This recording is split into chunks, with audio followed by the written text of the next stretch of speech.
Boa tarde. Hoje nosso grupo, composto por mim, Luísa Pessoa, Maria Beatriz Oliveira, Bruno Yazaki, Carolina Gropilo, Monique do Bugras e Rodrigo Mota, vamos falar sobre o filósofo e sociólogo Karl Marx. Eu, Luísa Pessoa, vou começar falando um pouco sobre sua vida. Bom, Karl Heinrich Marx nasceu em Trèveris no dia 5 de maio de 1818, em Londres, e faleceu no dia 14 de março de 1883. Karl Marx foi um intelectual e revolucionário alemão, fundador da doutrina comunista moderna, que atuou como economista, filósofo, historiador, teórico, político e jornalista. Karl Marx pertencia à classe média, e seu pensamento influencia várias áreas, tais como filosofia, geografia, história, direito, sociologia, literatura, pedagogia, entre outras. Uma pesquisa realizada pela Rádio 4 da BBC em 2005 foi eleito o maior filósofo de todos os tempos. Agora eu vou falar sobre um pouco da sua biografia. Bom, Marx foi o segundo de 9 filhos de uma família de origem judaica de classe média da cidade de Trèveris. Sua mãe, Henriette Presburg, era judia holandesa e seu pai, Herschel Marx, um advogado e conselheiro da justiça. Agora eu vou passar a palavra para Maria Beatriz Oliveira. Eu sou Maria Beatriz Oliveira e vou falar mais sobre a biografia de Karl Marx e falar sobre o seu pensamento. Em 1830, Marx iniciou seus estudos no Liceu Friedrich Wilhelm, em Trèveris. Ingressou mais tarde na Universidade de Bonn para estudar Direito, transferindo-se no ano seguinte para a Universidade de Berlim, onde o filósofo alemão Georg Wilhelm Friedrich Hegel, cuja obra exerceu grande influência sobre Marx, foi professor e reitor. Em Berlim, Marx ingressou no Clube dos Doutores. Ali, perdeu interesse pelo direito e se voltou para a filosofia. Em 1841, obteve o título de doutor em filosofia, com uma tese sobre as diferenças da filosofia da natureza em Demócrito e Epicuro. Impedido de seguir uma carreira acadêmica, tornou-se em 1842 redator-chefe da Gazeta Renana, um jornal da província de Colônia. Pensamento. Durante a vida de Marx, suas ideias receberam pouca atenção de outros estudiosos. Talvez o maior interesse tenha se verificado na Rússia, onde em 1872 foi publicada a primeira tradução do tomo I do O Capital. Agora vou passar a palavra para Bruno Yazaki. Eu sou Bruna Yazaki e vou falar mais sobre o pensamento de Karl Marx. Na Alemanha, a teoria de Marx foi ignorada durante bastante tempo, até que, em 1879, um alemão estudioso da economia política, Adolf Wagner, comentou o trabalho de Marx ao longo de uma obra intitulada Allgemeine oder theoretische Volkswirtschaftslehre. A partir de então, os escritores de Marx começaram a atrair cada vez mais atenção. Nos primeiros anos, após a morte de Marx, sua teoria obteve crescente influência intelectual e política sobre os movimentos operários ao final do século XIX. Foi um dos maiores pensadores de todos os tempos, tendo uma produção teórica com a extensão e densidade de um Aristóteles, de quem era um admirador. A teoria marxista é substancialmente uma crítica radical das sociedades capitalistas, mas é uma crítica que não se limita à teoria em si. Marx, aliás, se posiciona contra qualquer separação drástica entre teoria e prática, entre pensamento e realidade. Agora eu, Bruna Yazaki, vou passar a palavra para Carolina Gropilo. Eu sou Carolina Gropilo e vou falar sobre as teorias de Marx.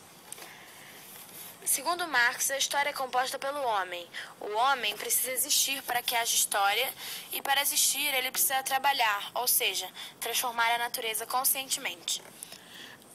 A divisão do trabalho nas sociedades ocidentais se divide em trabalho manual, de escravos, e o trabalho intelectual, dos cidadãos. A sociedade é dividida em classes, assim como na sociedade capitalista, que há classes antagônicas, burguesia e proletariado. A burguesia detém a propriedade privada dos meios de produção e é a classe dominante, que explora a força de trabalho que lhes é vendido pelo proletariado. O proletariado só possui sua força de trabalho e é a classe dominada. Ele acha comum ser explorado. O indivíduo está imerso em classes sociais que guiam seu ponto de vista sobre o mundo. O indivíduo tem pequena autonomia para poder deixar o ponto de vista de sua classe e pensar no ponto de vista de outra. O ponto de vista pode ser alterado ou transformado. A teoria de Marx procura ser expressão da luta de classes de pontos de vista. Ela procura libertar o ser humano do capitalismo. O indivíduo está inserido na luta de classes, assim como o ponto de vista.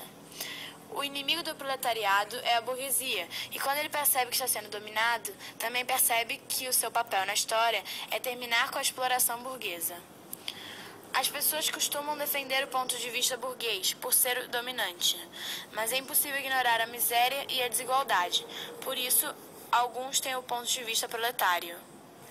Agora vou passar a palavra para Monique do Bugras. Eu sou Monique do Bugras e vou falar sobre a teoria revolucionária, o que influenciou e sua crítica à religião. A teoria revolucionária de Marx é a expressão da luta de proletariado contra a dominação burguesa. O primeiro passo seria construir um partido revolucionário, Partido Comunista. O objetivo é tornar o poder e instaurar o socialismo.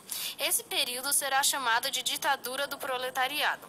O socialismo impõe a destruição do Estado, da propriedade privada e das classes sociais. Depois será implantado o comunismo, que será o início da liberdade e igualdade em sua plenitude. O fim do Estado, da propriedade privada e das classes sociais.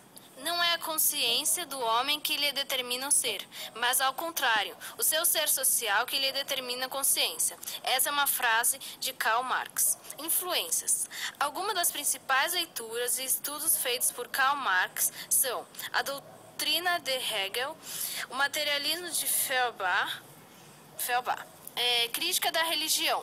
Para Marx, a crítica da religião é fundamental à crítica da exploração, pois crê que as concepções religiosas tendem a disponibilizar os homens pelas consequências de seus atos. Marx tornou-se reconhecido como crítico sagaz da religião. Agora vou passar a palavra para Rodrigo Mota. Eu sou Rodrigo Mota e vou falar sobre algumas obras de Karl e sua obra mais famosa, O Capital. Quando jovem, escreveu A Crítica da Filosofia do Jeito de Hegel e escreveu também A Questão Judaica. Mais velho, ele escreveu A Guerra Civil na França e O Capital, que é a obra mais importante produzida por ele. Tal obra é um conjunto de livros de Karl Marx, tendo como crítica o capitalismo e a economia política. Muitos consideram essas obras o marco do pensamento socialista marxista. Nesta obra existem muitos conceitos econômicos complexos, por exemplo, a capital constante e a capital variável. Uma análise sobre o salário e sobre a acumulação primitiva, resumindo, sobre todos os aspectos de modo de produção capitalista, incluindo uma crítica sobre a teoria do valor-trabalho de Adam Smith e de outros assuntos dos economistas clássicos. Bom, esse é o fim do nosso trabalho. Muito obrigado.